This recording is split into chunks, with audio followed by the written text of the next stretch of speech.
Hello guys, this is Elizabeth Kwan from Getty Grove. You can call me Lizzie. I am wondering if you guys think this is a good letter to Mr. Kennedy, because I am actually going to go to West Des Moines and he's going to be here in Iowa, and I'm going to be part of the private reception so that I can hopefully say hi at least, but I want to give him a letter. And I want your opinion on it, if it was good and if you would change something, but you got to do it quick. I am going to start to get a lot louder about Nayeli and leukodystrophy as a whole, but also, you know, just any chronic illness, but this is just one of them. And in particular, these kids, especially metachromatic leukodystrophy, they have a larger susceptibility to especially glyphosate, but also mold toxins. They go hand in hand because glyphosate actually helps mold toxins and mold thrive. So I'm gonna start off, okay. So I'm gonna just read it. If this is the Titanic, then these children are locked on the bottom floor.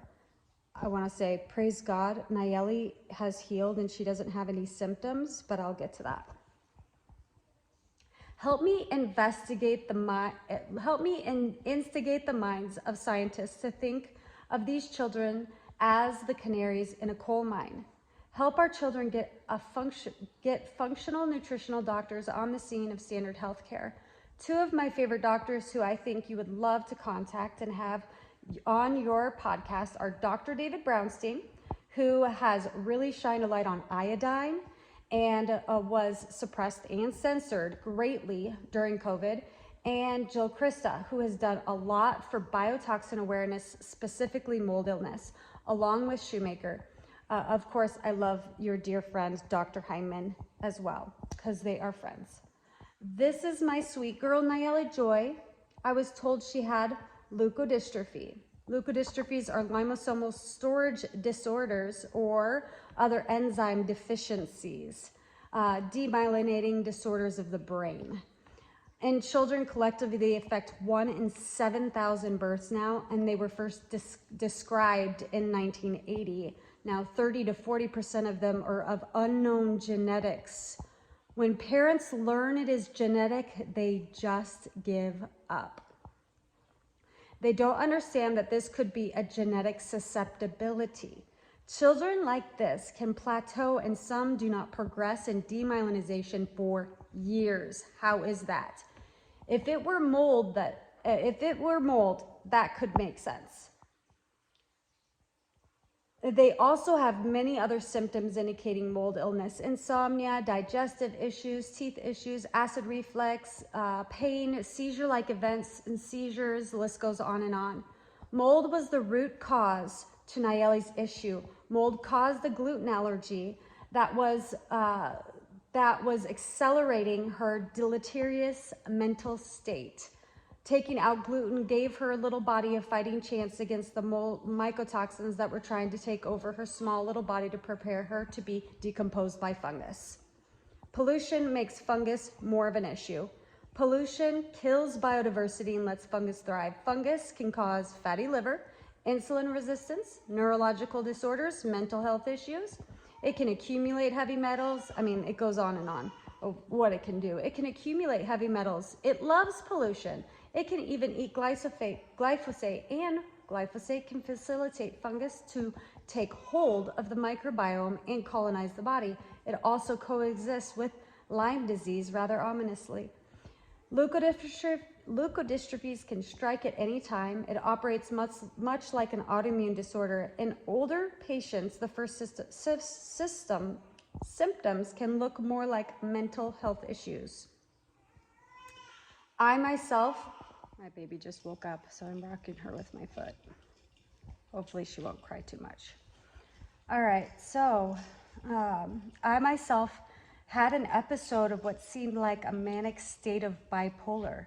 After I learned more about mold, and I also learned about iodine supplementation, I thankfully have never experienced anything like that again. I had many more symptoms than just that, like infertility, fatigue, pain, gingivitis, stiffness, weak hip, hearing issues, etc. Did you know that around the same time that the U.S. started using glyphosate, we also took iodine out of our flour? Mold mycotoxins suppress enzymes. They use knockout mice in leukodystrophy research. Leukodystrophies are usually because of a deficient enzyme, not a completely missing enzyme. That is not the same as the human model. If the person has a genetic deficiency of an enzyme and then encounters mold, it further depletes their already depleted enzyme, and of course, they would display the phenotype of the illness. Daily, I'm in communication with a woman who has a son who, at the age of 7, showed his first signs of having leukodystrophy. She did testing and found the worst kind of mycotoxin in his system, triclosan. It's hard to say. She keeps trying to do it alone without a functional doctor. I think she doesn't want. Dr. Heyman is extremely knowledgeable about the brain and mold in her state of Virginia. She herself has ADHD and has medicated her whole life. She used to be a police officer, and now she takes care of her disabled son full time. I talked to her about iodine, and amazingly, after supplementing with it, she kicked her tobacco chewing habit. That's just a side note. And her son needs more precise care if we have a shot at showing some results with investigating this as a mold illness. I'm willing to be vulnerable and ask the question, could this be mold? Yes, there are genetics, but can this be the root that can save the lives of so many kids? It's worth my time to keep asking. If I'm wrong, but I want proof. I want to share a communication I had with Stephanie Seneff on the next pages. So Stephanie Seneff she's a researcher at MIT, and she did Toxic Legacy, the book. It is talking about the sulfur pathways getting messed up, and she commented on Nutrition with Judy video about the possible depression of those enzymes themselves, or the inability to make those enzymes themselves. She also wrote a chapter in a textbook about mold and glyphosate, and she even mentioned leukodystrophies in her chapter, saying like, hey, this is really bad to screw up these sulfur pathways, people, because just look at these genetic leukodystrophies and the demyelination that takes place in the brain because of them. Remember, they were first described in 1980. Okay, and it's kind of like autism. Like, all of these kids are not the same. It's like it's totally, everyone's just totally a little bit different. But all of them that I have seen on my Facebook, on some of the Facebook groups, they have mold symptoms, like major mold symptoms. Okay. Anyhow, she was very hopeful in that possibly being an issue, and that could very well be an environmental factor for them to, just go down. They're vulnerable. I want to invite you, Mr. Kennedy, to my home to do an interview / share time about the experience with Nayeli. Our YouTube channel is Homesteading for Health. She had large amounts of gilotoxin and some ochratoxin. Both of those are very known to affect mental health and mental demyelination and dopamine issues. She has no clinical symptoms of leukodystrophy now. I can be an inspiration to parents, and then I gave my address and phone number and asked them to come. I can be a voice to chronic issues and how they affect our children, and be a face to a voice not heard by our medical establishment. I was told Tuesday by CHOPS of Philadelphia, the top research, our top medical establishment research center for leukodystrophy, that their researchers were not interested in researching how mold and glyphosate could be a culprit behind leukodystrophies, because why? Their grant money was not geared towards researching that as a possible cause. Great. I said we could walk through Ledges State Park and have the kids play in the creek there. I have 5 kids. We could plant a tree. You could come hold my baby, hold a chicken. Maybe I could arrange for you to milk a friend's goat. I'd like to see Kennedy milk a goat. Or feed a bottle calf. I'd like to see him do that too. We used to have a lot of different animals, but we remitted at our home really well, very well. Sold it and bought a place closer to my mom's. We are starting over. You can tell Cheryl that we do not have emus. He used to have an emu, and it hated her. It was mean. My 9-year-old said that you won't respond to me.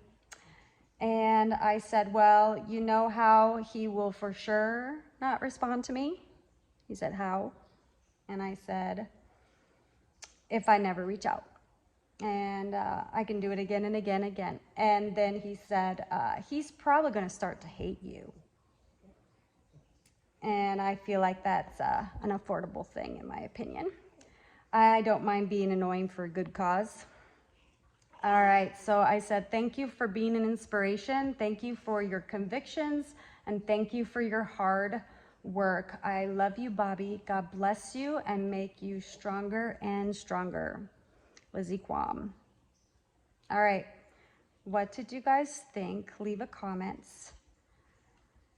Yeah, I'm gonna start to speak out more about mold toxin illness, because I'm just like a drop. I'm a drop in a bucket. I'm a drop in a storm cloud, right? So if I can start talking about it, then some other people might research it for themselves, especially like the ones that aren't, like the ones that might be more optimistic when they know that there's no genetic that they've encountered. Those people I feel like will be more optimistic. The ones that have a genetic, they're gonna maybe be more closed-minded and saying, no, this is just genetic. It's easy to say that, and it's more complicated to try to dive into. It's more expensive to try to dive into this, but a lot of people would, if they were giving a slight bit of hope, jump in full-fledged and try to investigate this as a possible, a potential factor or reason. And there are people that have improved after major neurological conditions, improved after being treated for mold toxicity. And these children are young.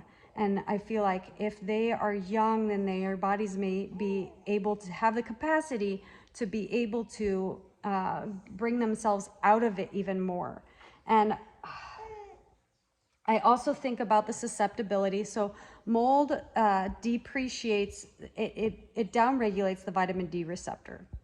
And I also think about how a lot of the Black people are suffering more with some of these chronic diseases. And that's complicated.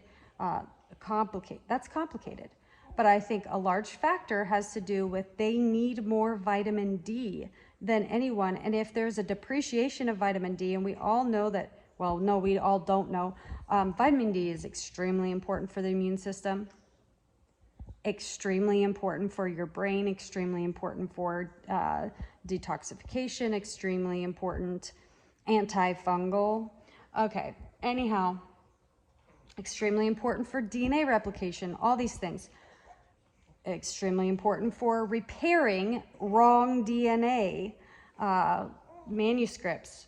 Important for getting out yuck from our bodies, along with a lot of other nutrients. K2, especially if you're going to do vitamin D. Okay, I could go on and on.